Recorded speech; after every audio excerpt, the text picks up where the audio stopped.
Hoje nós temos, né, uma revisão para a prova. Essa revisão vai ser em formato de orientação, tá? Para os estudos. Claro que, caso você tenha alguma dúvida, enfim, é importante a gente utilizar esse espaço para tirá-las, né? Mas eu vou seguir um pouquinho o modelo que a gente fez no grau A. No grau A,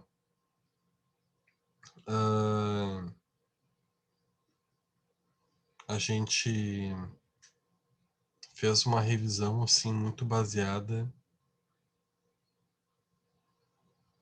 A revisão foi em forma mais de orientação, onde eu falei como é que ia ser a prova, qual seria o formato, né? Orientei assim por onde que vocês deveriam estudar, de que forma os conteúdos cairiam na prova. Então a ideia é essa: a gente aproveitar o período inicial da aula para essa orientação, depois ó, para algumas dúvidas eventuais que vocês possam trazer, tá? E por fim, caso sobre algum horário, algum tempo, esse horário fica para vocês já baixarem a cabeça e estudarem, tá? Então, para vocês arregaçarem as mangas e começarem as leituras, tá? Então, eu vou ir passando como um filmezinho. Vou passar descompromissado com a ordem, tá? Eu vou ir passando os conteúdos dizendo, olha, isso aqui é o que nós vimos, né? Eu vou comentar. Não é uma aula, é uma revisão. Eu vou ir comentando, né, o que nós vimos. E eu vou dizendo, ó, isso aqui atentem bastante, isso aqui pode cair de tal forma, enfim, daí vocês vão anotando, né? Porque é uma orientação já para o estudo, né, já são dicas, tá? Iniciar falando que a prova ela já está feita, tá? Ela já está, né, bem feitinha ali no meu prontinha para as tarefas, mas quando é que eu vou colocar em tarefas essa prova, tá? Eu vou colocar ela na quarta-feira que vem, tá? Às 8h30 da manhã. E vocês vão ter 24 horas para me entregar ela. Vocês vão poder me entregar na quinta-feira, até quinta-feira, às 8h30. Muito importante, eu vou ser bem rígido dessa vez. Passou das 8h30, do dia seguinte eu não vou estar aceitando, tá? O aluno vai ter perdido a avaliação se não me entregar, tá? Eu sei que nos trabalhos eu estou sendo bem flexível, estou abrindo horários a mais, enfim, para alunos, claro que com devidos descontos, né? Eu faço descontos, anoto para um aluno que me entrega o trabalho depois, né? Até por um respeito a quem me entrega na data, mas a prova eu não pretendo abrir essa exceção. Na prova, quem me entregar atrasado perdeu a avaliação. Tá? Vai para grau C, ok? Então atentem, e até isso porque eu considero 24 horas um tempo mais do que razoável para vocês, tá? A prova ela vai ter. Então, primeira coisa, atentem ao horário. Tá? Tô entregando se 24 horas, mas não é para se deitar nas cordas. Tenta usar o horário da aula para fazer a prova. Já me entrega no mesmo turno, tá? Não conseguiu, bom, revisa à noite, né? Mas não me deixa para fazer a prova no dia seguinte de manhã, né? Sendo que às 8h30 da manhã vocês precisam me entregar. Vai dar problema, tá? Então não deixem para me entregar na quinta-feira às 8h30 da manhã. Daí vai passar o horário, vai dar algum problema, daí dá problema para salvar, daí recebo mensagem dizendo, professor, não consegui salvar, deu problema. Bom, por conta e risco, vocês têm que terminar a prova a tempo de mandar, avaliar se tem algum problema, enfim, de poder resolver. Por isso que são 24 horas, tá? Bom, acho que todo mundo concorda que é um tempo bem razoável 24 horas. Depois que a gente voltar à presencialidade, vocês vão ter o quê? 2 horas, máximo 3 para fazer uma prova. Então tá mais do que razoável. Aproveitem enquanto é assim. E com consulta, né? E por ser com consulta, quem já conhece minhas provas sabe que, bom, ser com consulta não significa que vai ser mais fácil. Até porque, por ser com consulta, eu acabo puxando um pouquinho mais, né? Então, na prova, o modelo da prova, ela vai ter muitos estudos de caso, muitos trechos de reportagens, né, para vocês terem que ler, refletir, darem a resposta de vocês vai depender de uma reflexão. Dificilmente vai ter uma questão muito direta, assim. O que é isso? Algo que vocês possam dar um Google. Né? Não que esse seja minha preocupação com vocês. Não acho que vocês tenham um perfil de aluno que dá Google para procurar a resposta. Não, de forma alguma. Mas, já como uma prova que vocês vão ter tempo, eu vou querer extrair o melhor de vocês, né? Por isso que a prova vai ser mais metacognitiva, mais reflexiva. Então, perdão, vocês vão ter que ter o entendimento do conteúdo, mas conseguir refletir sobre ele. E por isso vai ter alguns trechos de estudos de caso, de relatos de pacientes, de falas de pacientes, vai ter reportagens, né, de jornais, enfim, para vocês lerem, refletirem, baseado nisso, vocês empregarem os conhecimentos de vocês. Tá? Só dar uma olhadinha no chat, né? Nós temos são os bons dias. Bom dia, Bianca. Bom dia, Milane. Vendo te dando um bom dia para Paula, para Tatiana. Sejam bem-vindas também. Bom dia. Bom dia. Então, agora o que eu vou fazer? Eu vou passando aqui as apresentações e vou dizendo. Lembrando, vou fazer o mesmo modelo do Gramar. É uma orientação, dizendo, ó, nós vimos isso, aquilo, vocês podem, ao final, eu vou abrir um espaço para vocês me fazerem, tirarem dúvidas, né? Então, nesse primeiro momento, eu peço que vocês vão anotando qualquer dúvida que vocês tenham. E aí depois a gente discute juntos, tá? Esse primeiro momento é mais dicas, dizendo, ó, isso aqui atentem na apresentação a isso, ó, isso aqui também, isso aqui cai certo, né? Tá? Vou ir passando para vocês. Então, eu vou compartilhar. Voltei a gravar, apertei no lugar errado. Deixa eu compartilhar a tela com vocês. Vou começar compartilhando a nossa aula sobre linguagem. Tá?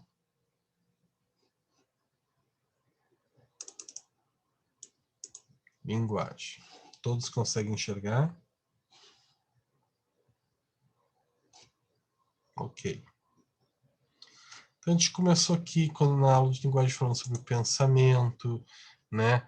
A diferença entre imagens mentais e conceitos, né? Que a gente teve todas as concepções de imagens mentais, né? E representação mental, né? E conceitos, né? Então, são categorias que nós criamos, né? Sobre as, as coisas, os acontecimentos, objetos, as pessoas, né? A gente começou aqui também diferenciando o que é linguagem verbal e não verbal, né? Verbal, aquilo que é escrito, falado, não verbal está muito relacionado ao corpo, sinais, objetos que a gente utiliza para se comunicar, e há também a comunicação mista que usa junto verbal e não verbal, aqui, né? Esses conceitos são importantes, tá? Saber a diferença entre linguagem verbal, não verbal e linguagem mista, tá? Então, conceitualmente, isso aqui é importante você saber, tá? O conceito, ok? Vimos as funções da linguagem, né? Comunicação reflexiva, que é aquela comunicação implícita que nem sempre é comunicada diretamente, é intencional, que ela quer, né? Uma informação transmitida, né, para um emissor, para um receptor, né, de forma mais intencionalmente, como o próprio nome diz. A gente viu os processos de aquisição da linguagem. Os processos de aquisição da linguagem, eu diria para vocês que leiam, é importante para a compreensão do conteúdo, mas ela não vai cair diretamente na prova, talvez de forma indireta, tá? O que vai ser mais direto na prova, que isso sim, tem que estar muito na ponta da língua de vocês, são as alterações da linguagem. Isso aqui possivelmente vai ter um estudo de caso, onde vocês vão ter que detectar quais são as alterações da linguagem. Isso certamente é uma questão da prova. Então você tem que saber que é uma verborreia, não é? E não é só o conceito, é entender. Porque quando se eu colocar um estudo de caso e pedir para vocês identificarem, né, você tem que não saber só falar o que é verborreia, você tem que saber identificar. Então tem que conseguir realmente ter entendido os conceitos. Não adianta ter a colinha, né, na mão. Tem que entender a aplicabilidade, né, como é que se manifesta nas pessoas. Então, alterações com relação à quantidade, né, verborreia, prolixo, mutismo, né, com relação à velocidade, o fluxo, bradilalia, taquilalia. Com relação à qualidade, disartria, disgrafia, disfonia, dislalia, ecolalia, salada de palavras, afasia e coprolalia. Perdão. Então, assim, esta parte que atentem muito, tá? Certamente, mais do que certo, uma questão da prova é um estudo de caso, onde vocês vão ter que identificar, no caso, essas alterações. Ok?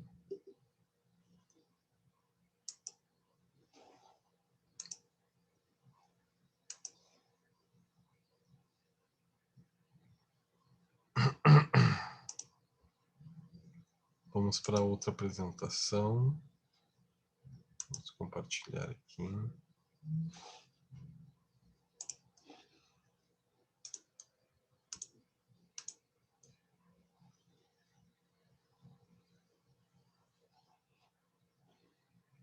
Vou abrir a nossa aula de funções executivas, tá?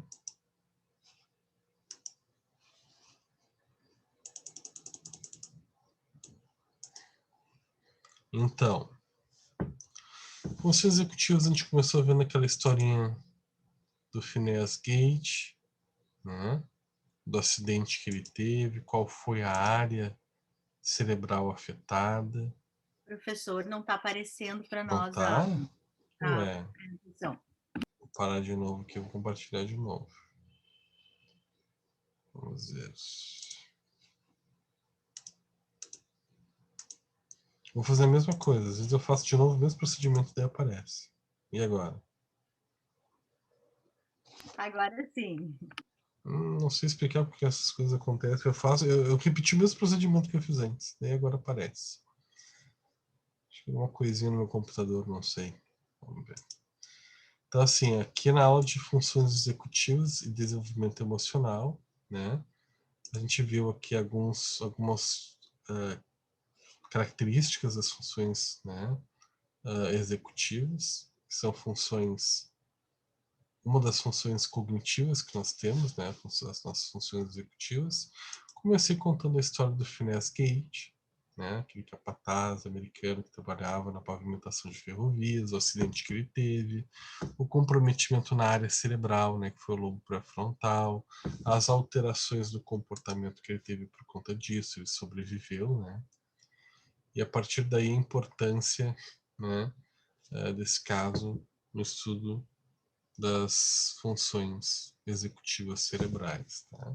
Entramos nas funções executivas. Entre as funções executivas, a gente atentou muito às características de controle inibitório, flexibilidade cognitiva, né, capacidade de tomar decisão e julgamento. Né? Vimos a diferença entre funções executivas quentes e frias. Muito importante você saber essa diferença entre as funções executivas quentes e as frias. Tá? E a hipótese do marcador somático, né? Cujo um trabalho experimental referente a isso nós fizemos em sala de aula. Né? Você lembra do joguinho que a gente fez?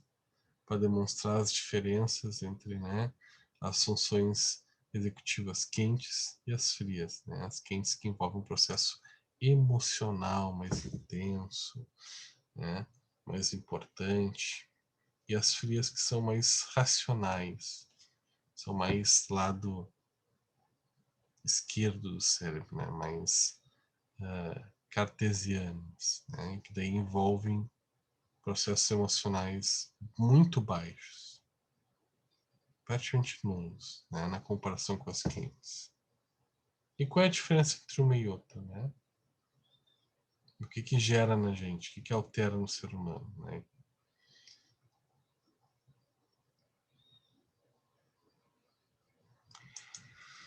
O controle inibitório, né? Entender a importância do controle. O que é o controle inibitório? Né? Esta aula de funções executivas, então, assim, é muito importante vocês entenderem o conceito, mas na prova, possivelmente vão ter 2 estudos de casos, trechos de estudo de caso, onde vocês tenham que identificar quais são as funções executivas que estão prejudicadas ou que são apresentadas pelo paciente. Então é muito importante vocês entenderem o conceito, mas mais uma vez, né? Você tem que entender como é que isso vai influenciar no comportamento humano, para poder identificar. Ok? Então vai se cair numa forma muito, sim, eu vou pedir para vocês identificarem e justificarem. Daí na justificativa, bom, daí a parte conceitual entra. Agora, a identificação não. Você tem que entender como é que funciona uma pessoa, né? Por exemplo, controle inibitório falho.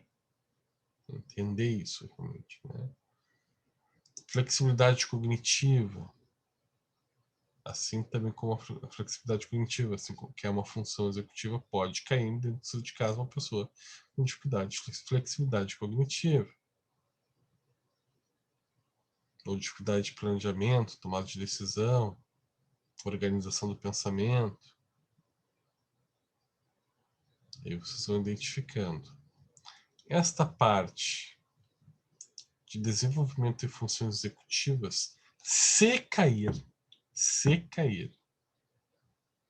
vai ser conceitual, vai ser uma questão objetiva. Tá? Aqui, com relação ao desenvolvimento emocional na infância, eu não vou cobrar estudo de caso. Não vai ser texto, não vai ser reportagem, não vai ser um parágrafo com comportamento descrito sobre alguma pessoa, enfim, não. Aqui vai ser conceitual. Se cair, mas pode cair. E uma questão é 1/7 da prova. Então estudem. É nada que eu vou dizer para vocês não estudem, tá? Só estou orientando como é que vai cair. Então aqui é importante vocês entenderem os fatores conceituais que a gente discutiu em sala de aula, né? Talvez eu peça até para fazer uma reflexão, seja uma questão aberta. Vocês refletirem a importância do desenvolvimento emocional na infância. Pode ser uma questão aberta também que eu coloque. Mas você tem que saber desenvolver. Porque eu me lembro que na aula a nossa discussão ficou muito uma questão muito reflexiva a respeito desse tema, né? Então pode cair. Pode ser uma questão ou de marcar ou mais aberta, reflexiva, mas eu quero entender, quero enxergar que vocês entenderam o conceito, tá? Mas não vai ter estudo de caso esta partezinha aqui, tá?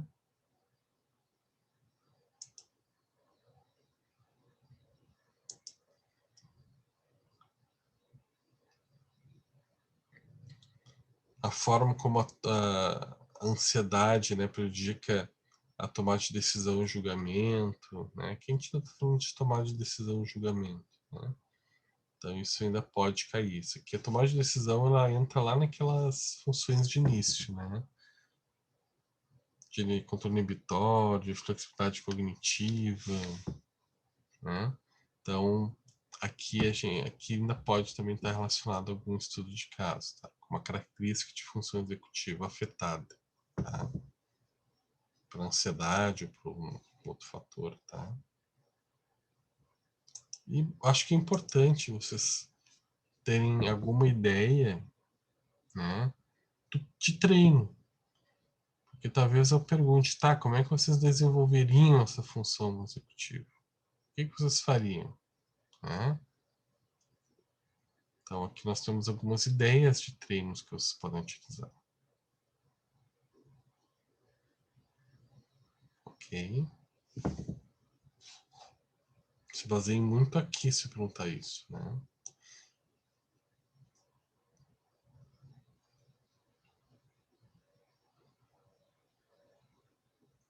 E daí na hora não é só citar isso aqui, né? Como é que vocês fariam isso junto com o paciente? Daí usem a criatividade de vocês. Como é que vocês trabalhariam?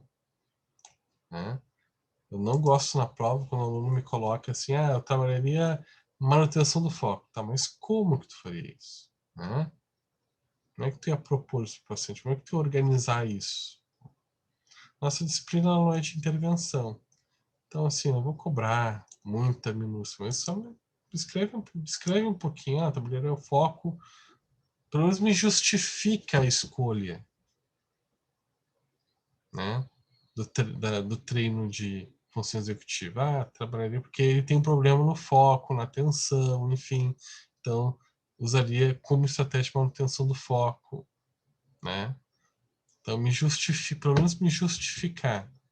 A disciplina não é de intervenção, então, bom, claro que é uma questão de a pessoa me explica como é que faria, não só justifica, mas me explica como é que faria, enfim, passo a passo. Ah, professor, os olhos do professor brilham, né? Uma resposta assim, né?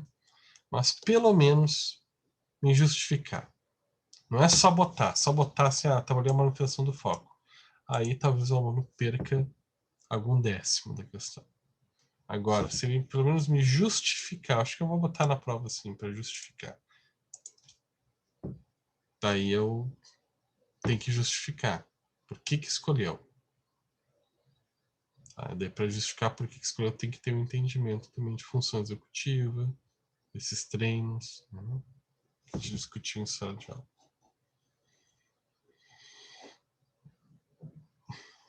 Já até vivenciou dois deles, né? A gente fez em sala de aula essa prática de resolução de problemas e balança decisória. Né? Ok.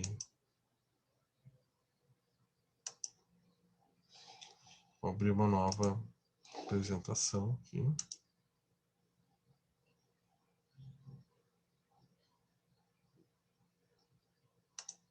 De motivação, tá?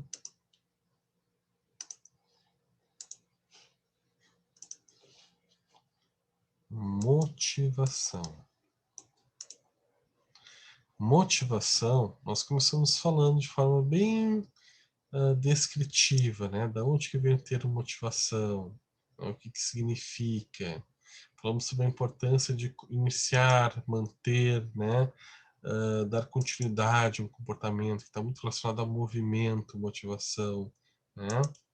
Então, da gente ativar, dirigir e sustentar um comportamento, como muitas linhas teóricas dão a sustentação a esses princípios, né, de motivação, de movimento, e não só ânimo, não só vontade, né? Tem a ideia que nessa aula foi desmistificar de que motivação é um conceito relacionado ao ânimo, ao ânima do sujeito, né? A volitude, né? A vontade de fazer algo. Não, é um movimento que envolve processos, né? E aqui a gente viu várias teorias, né? Da motivação reguladora, então que é mais organística, né? Aqui a gente viu a intencional, que está muito relacionada às necessidades emocionais do sujeito. A gente viu o princípio de homeostase do Cannon, né? Vimos o papel dos instintos, né? Alguns teóricos aqui importantes. O papel das necessidades, daí é muito difícil de falar de necessidades sem falar da proposta do Maslow, né? Da pirâmide das necessidades dele, aqui que nós vimos, nós discutimos. Motivação em psicanálise, a diferença entre motivação intrínseca e extrínseca, né? Intrínseca é aquela motivação muito interna do sujeito, e extrínseca é a motivação baseada em fatores externos a ele, né? Do ambiente. motivos e intenções do Murray, processo de autorregulação que ele traz e os processos motivacionais de Miller-Roenick, que foi complementado através de uma atividade de grau B que nós fizemos em sala de aula, o aprofundamento. Então, até para justificar o aprofundamento que a gente fez, toda essa parte do conteúdo aqui de motivação, é possível que tenha uma questão conceitual, mas mais do que certo, é que vai ter uma questão de estudo de caso onde vocês têm que identificar em que estágio está o paciente e justificar. Isso é mais do que certo. Isso eu estou dando questão para vocês, tá? Vai ter uma questão onde vocês vão ter que identificar o estágio motivacional. E entre todas essas teorias, então eu diria assim que atentem muito à pirâmide das necessidades do Abraham Maslow, tá? E estágios motivacionais de Miller-Roenick. Essas são as principais. E com relação aos estágios motivacionais de Miller-Roenick, certamente haverá uma questão para se identificarem num comportamento específico e justificar. Tá? Então tem que estar muito na ponta da língua. Esses conceitos de pré-contemplação, contemplação, determinação, ação e manutenção. Se forem procurar leituras complementares, vão ver que às vezes pré-contemplação vai estar como sinônimo de pré-ponderação, tá? É a mesma coisa, tá? Ou ponderação aqui, tá? Então às vezes você encontrar pré-contemplativo ou pré-ponderativo é a mesma coisa, tá? Tem muito, as literaturas se dividem muito. As ponderativas são literaturas mais antigas, né, que no início fez essa tradução, mas depois virou contemplativo. Mais adotado hoje em dia é contemplativo, tá? Pré-contemplativo, contemplativo. Mas eu já boto aqui os sinônimos que podem aparecer na literatura. Ok? Assim como a determinação, você vai encontrar como sinônimo de preparação também. Ação e manutenção geralmente é igual. Tá? Mas pode ser determinação ou preparação. Geralmente a preparação você vai encontrar no mesmo lugar onde a tradução foi esta. Tá? Então, o local onde traduziram o pré-contemplativo e contemplativo como pré-ponderação e ponderação vai ser as mesmas onde determinação é preparação, tá? Mas são sinônimos, ok? Vou deixar aqui já gravado para as próximas turmas explicar no dia da aula. Ok? Então aqui é de estágios motivacionais.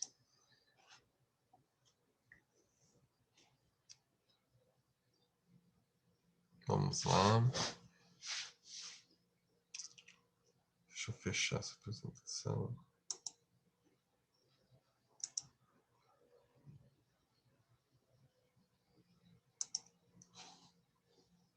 Neurociências e o campo da educação.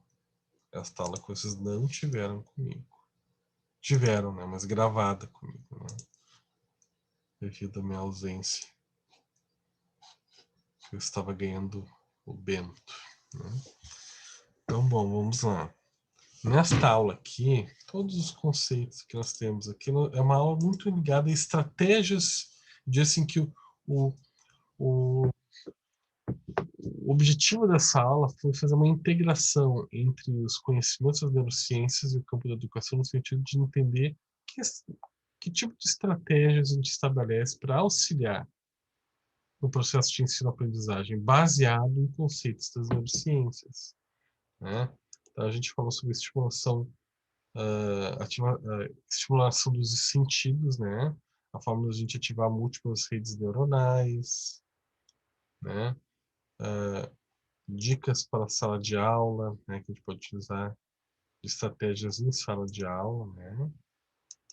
Relacionado à alternância de atividades, motivação, controle das emoções e regulação emocional, o ambiente, a participação dos alunos, a avaliação, né? Falamos sobre a aprendizagem baseada em problemas, ABP, né? nós temos o esqueminha da ABP, processo rotativo de avaliação do ciclo de aprendizagem, né? Então, aqui, possivelmente, vai ter uma questão na prova. Possivelmente, nós vamos ter uma questão na prova, onde eu vou pedir que vocês façam um modelo de intervenção, eu diria. Mas, assim, eu não vou pedir uma profundidade de um estudo de caso, né? De uma intervenção em estudo de caso, mas, assim, o que vocês fariam para auxiliar um sujeito que está com dificuldades no seu processo de ensino-aprendizagem? E baseado muito nas estratégias que foram vistas nesta aula, tá? Como é que vocês fariam isso? Como é que vocês organizariam com o paciente? Tá? Não precisa dizer depois o dia a dia, como é que implementou, como é que foi feita a, a, a supervisão, orientação, manutenção dos resultados. Não, é só para dizer assim, que estratégias vocês utilizariam e justificar o uso delas. Né? Como é que vocês fariam isso? Tá? Baseado muito nas dicas dessa aula. Tá? Ok? Então, possivelmente, aqui vai ser um trecho onde vai ter um comportamento do sujeito que está com dificuldade no processo de aprendizagem e vocês vão ter que dizer como é que vocês ajudariam essa pessoa. Daqui a pouco essa pessoa está com um problema porque o ambiente onde ele está estudando é um ambiente onde as pessoas não dão espaço para ele se organizar, não tem ergonomia, né? Ou a pessoa está sofrendo bullying, né, em sala de aula, então assim o ambiente atrapalha no processo, então eu faria modificações do ambiente, né? Então assim, que tipo de intervenções vocês fariam, né?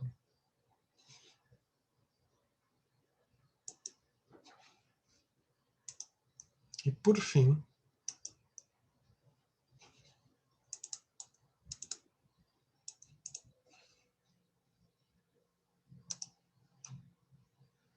nós temos a nossa aula de inteligências múltiplas, muito baseado nos conceitos do Howard Gardner, né? Então, começamos vendo aqui como é que as pessoas aprendem. Eu falei um pouquinho sobre o Howard Gardner. A gente viu aqui a teoria das múltiplas inteligências.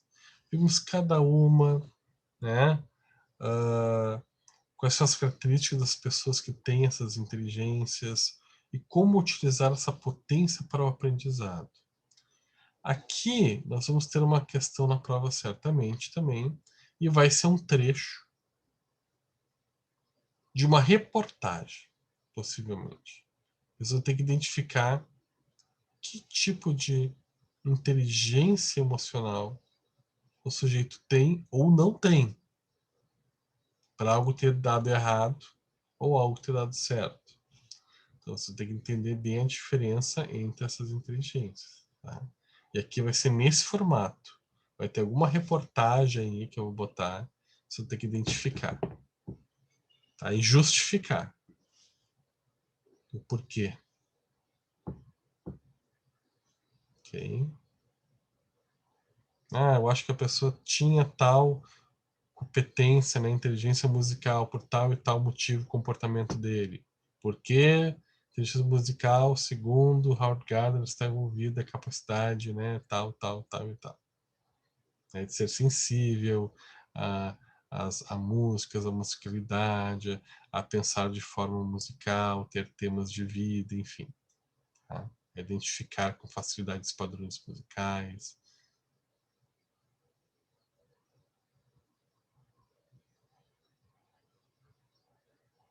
Então, vai ser nesse formato. Vai ter uma questão assim. Isso já engloba aqui todos esses conceitos, todas as inteligências, até a espiritual, aqui, que é a última, que eu acredito que seja a última que eu botei. Não, espiritual, sim. Até espiritual, tá? Aqui, os estilos de aprendizagem, eu diria que é importante vocês entenderem que Tem pessoas que são mais visuais, tem pessoas que são mais auditivas, e tem pessoas que são mais sinestésicas ou táteis. Tá? E qual é a diferença, né? O que é um aprendiz visual? Aquele que aprende melhor, retém melhores informações observando. Auditivo, aquele que retém melhor escutando. Tem pessoas que são sinestésicas ou táteis, né? Que são aquelas que são mais pela prática, encostar, sentir, experienciar algo na prática. Então, vocês entenderem essas diferenças entre essas categorias. Que possivelmente, se cair, possivelmente vai ser conceitual. Essa partezinha aqui. O resto aqui, a diferença entre sequencial concreto, abstrato, aleatório concreto, aleatório abstrato, se cair, vai ser conceitual. A, B, C, D. Tá? A diferença entre um e outro. Deu. Essa parte de ambiente, necessidade emocional, necessidade social, enfim, cai um pouco naquela aula de estratégias da aprendizagem, neurociências da aprendizagem. Então, que essa parte aqui, os conceitos também do Jung, né? Não vai cair, tá? Assim como essa função legislativa, executivo, judiciário, esse conceito aqui do Sternberg não vai cair na prova também. Então, atentem às diferenças entre as inteligências múltiplas, tá? Que isso sim vai ter uma reportagem para vocês identificarem e justificarem por que uma pessoa tem ou não tem determinada inteligência, campo, né, de competência da inteligência, e entender bem o que é uma pessoa com aprendizado visual, auditivo, sinestésico ou tátil. E aqui, este quadrinho aqui dos estilos de pensamento e organização do processamento da informação. Tá? Também é conceitualmente isso aqui a diferença, de explicar conceitualmente. Ok? Aqui sim vai ser uma questão objetiva. Tá mais do que bom, né? Dicas de ouro para vocês. Isso não significa que eu vou facilitar a prova. Vão ser trechos grandes, né? São reportagens importantes, não são trechinhos, né? São trechos, né? Vocês vão ter que ler, refletir, avaliar. Mas a prova vai ser construída desta forma. Alguma dúvida, pessoal? Alguma questão, alguma pergunta?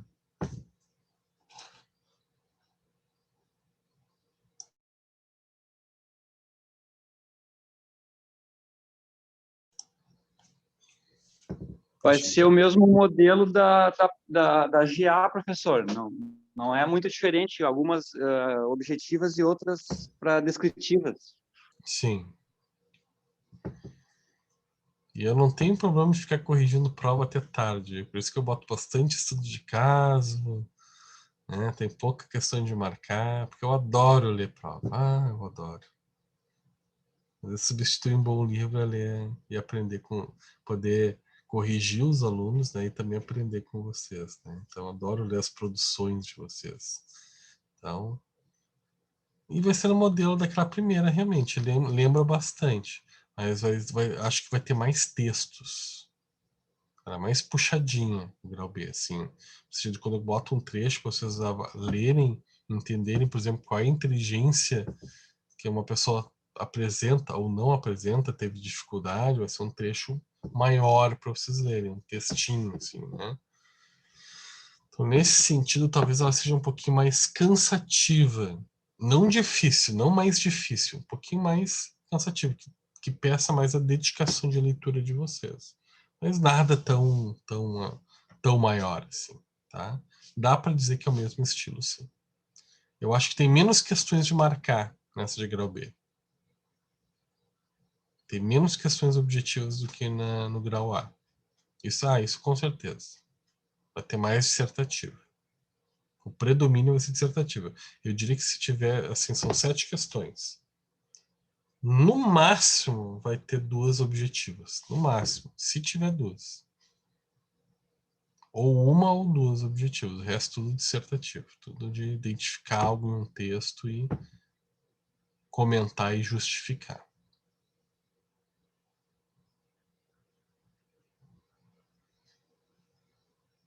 Mas vai ser bem naquilo que eu orientei vocês. Então, atentem nos materiais as orientações que eu dei, né, de estudo. Tem que estudar tudo. Porque eu acho que estudar tudo te reforça o aprendizado até para tu dar respostas de melhor qualidade, né? Por exemplo, lá no grau A, quando eu falei para vocês, atentem mais às memórias de longo prazo, aos processos declarativos e não declarativos, né, das memórias explícitas e implícitas, ao invés de atentar tanto à memória de trabalho. Bom, eu entender também o que é memória de curto prazo, de trabalho, memória imediata, me ajuda a ter também uma concepção melhor e a explicar o que é memória de longo prazo, a diferenciar. Então, não é bom só estudar o que é memória de longo prazo, tem que ter todo o entendimento e mais claro que eu vou atentar muito às memórias de longo prazo, né? Estou dando o exemplo do grau A, né? Então, assim, ajuda o contraponto, ajuda a gente às vezes até numa justificativa de uma escolha, né, de um tipo de entendimento, a gente pode dar o contraponto numa justificativa, ajuda, né? Por exemplo, eu posso explicar por que é uma função executiva e por que não é a outra. Mas eu tenho que ter entendimento das duas, né? Tem que entender todos os processos executivos. Se eu sei que é um processo quente, função executiva, eu tenho que entender por que não é frio, né? É uma justificativa. Eu explicar por que é quente e também trazer o contraponto traz mais robustez à resposta, né? Então acho que tem que ler tudo, que eu dei uma orientação, assim, né? O que assim, realmente é a mais importante, que vai cair, mas ter um entendimento global é importantíssimo, né? Para a própria qualidade da resposta de vocês. Então, leiam os textos, vejam todas as apresentações, né? Apenas atentem, claro, né? Fiquem ligados àquilo que eu passei para vocês, né? Mas de forma alguma eu estou dando a questão, porque vai cair um texto. Você tem que identificar, tem que avaliar bem, né? Você tem que, com certeza, ao ler o texto, você tem que ter em mente bem fixados todos os conceitos. Ok?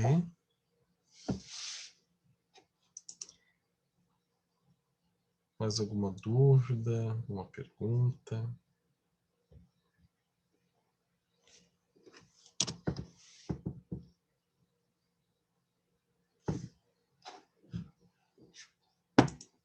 Que não seja questão da prova. Sim, que não seja questão da prova, eu tenho uma pergunta, professor. Por gentileza. Vamos Por ver. favor. É assim, ó. O cronograma do segundo semestre com as datas, será que é possível a gente já acessar ele ou não? Só em agosto mesmo? Não, só em agosto. Tá? Programar o semestre, Não, tá? não vai ser em agosto. Na verdade, em julho já vai estar disponível para vocês ali na segunda semana de julho, tá? Tá. Mas Ok. geralmente segue a mesma batida todos os anos, né? Mas para que? Para qual disciplina que tu falas? Para qualquer uma.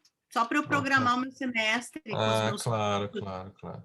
né? Não, Por isso isso, até a segunda semana de julho, tá, a das minhas disciplinas vai estar disponível. tá legal. Porque nesse Obrigada. sistema ainda, por exemplo, eu nem tenho nem onde botar ainda, porque eles nem liberam. Então termina esse semestre, que é ali até a final da primeira semana de julho, a gente nem tem acesso, né? Eles liberam a disciplina quando termina a anterior. né? Eu diria até uma semana depois que termina. Então, eu diria ali, a partir da segunda, terceira semana de julho, já vai estar tudo ali. Com certeza, uma semana antes das provas está tudo. Tá? Obrigada.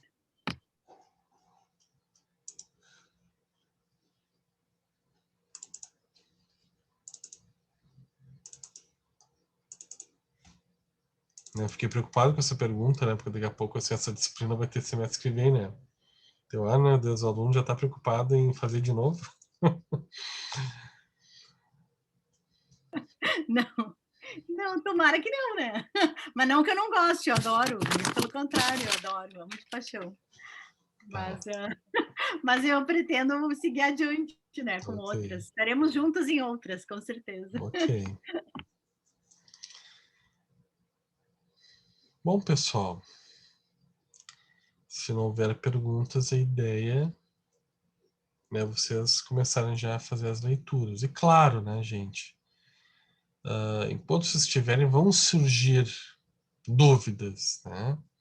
Daí vocês sabem que vocês têm a liberdade para me mandar no privado, olha, professor, não entendi tal conceito, tal coisa ficou nebulosa para mim, enfim, me chama. Me manda.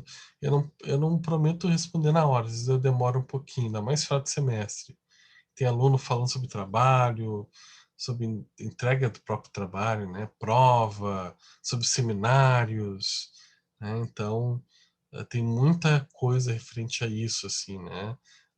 Até para eu abrir essa liberdade para o aluno mandar no particular, tem muita pergunta. Então, às vezes eu demoro um pouquinho para responder, mas eu respondo, tá?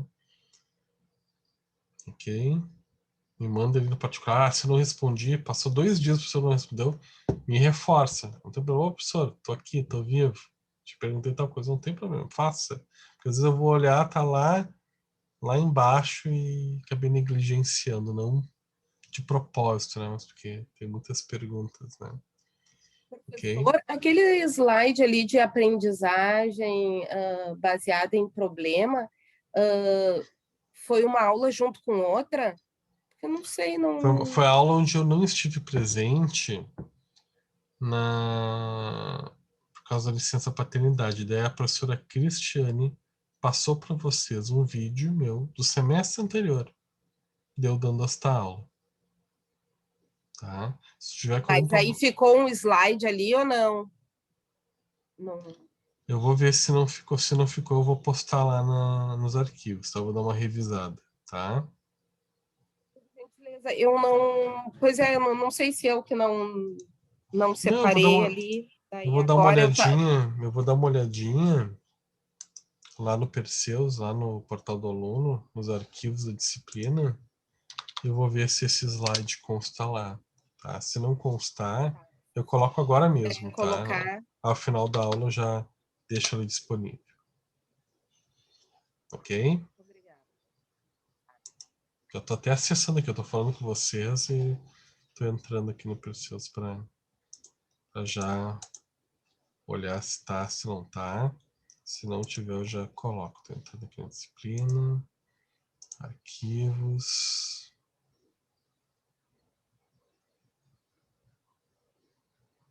Eu acho que não está, ó. Não está, vou colocar para vocês ali, tá? Tem inteligências múltiplas, funções executivas, teorias da motivação e linguagem. Vou colocar ali para vocês, bem colocado, tá? Muito obrigada. Já vou criar o arquivozinho ali.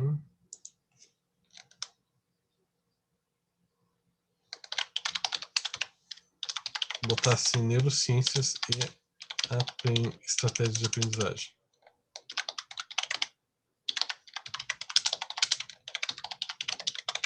Tô ouvindo vocês, tá? Então tô fazendo isso que a aluna me pediu e solicitou, né? Professor, Diga, Milane.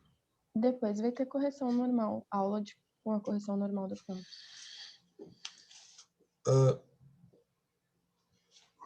A aula seguinte, no cronograma, já é o grau C, se eu não me engano, tá?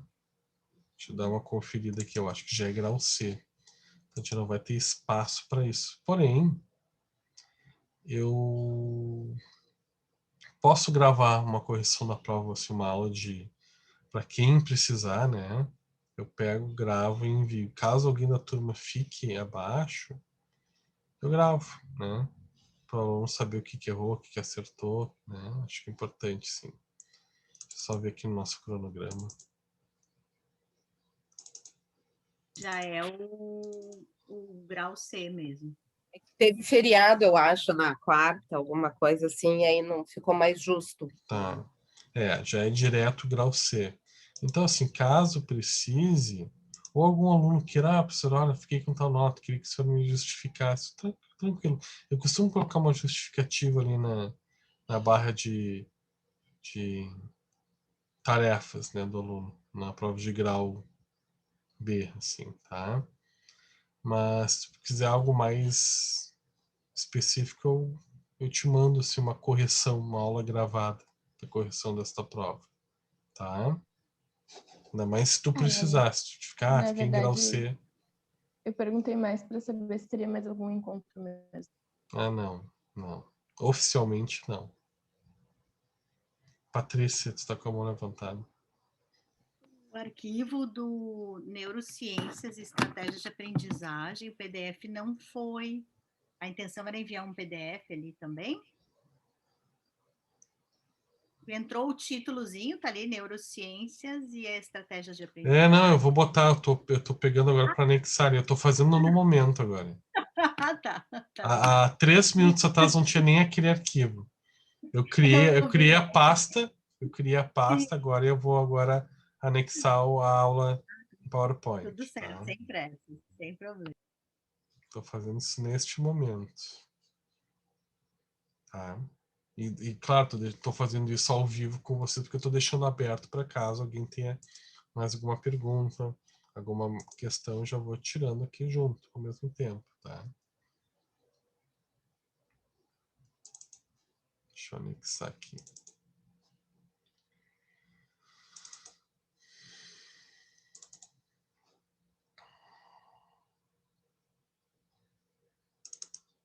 Já achei aqui. Vou anexar. Vamos ver, você já me confirma se foi. Aula em PowerPoint sobre neurociências e estratégias em educação. Estou anexando neste momento.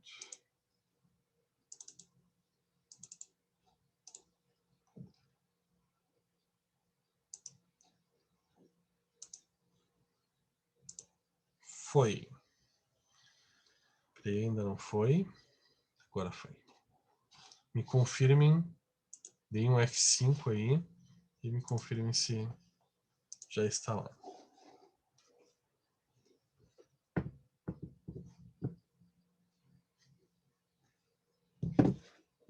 Não estou te ouvindo, Patrícia. Tá sem som. Confirmado. Tá, ok. Confirmado, tá ali agora. Então, tá ótimo.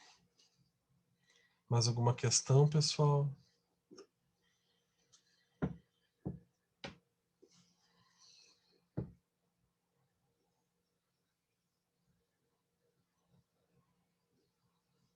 Então, assim, vão estudando, vão aproveitar, né? Eu vou estar à disposição de você, então vocês começam a estudar, vou estar com o meu celular do meu lado, vocês já vão tirando dúvidas, podem me fazendo perguntas no privado, né? Então a ideia é, se a gente estivesse em sala de aula agora, eu dizer, ó, abra os materiais e já comecem a estudar, né?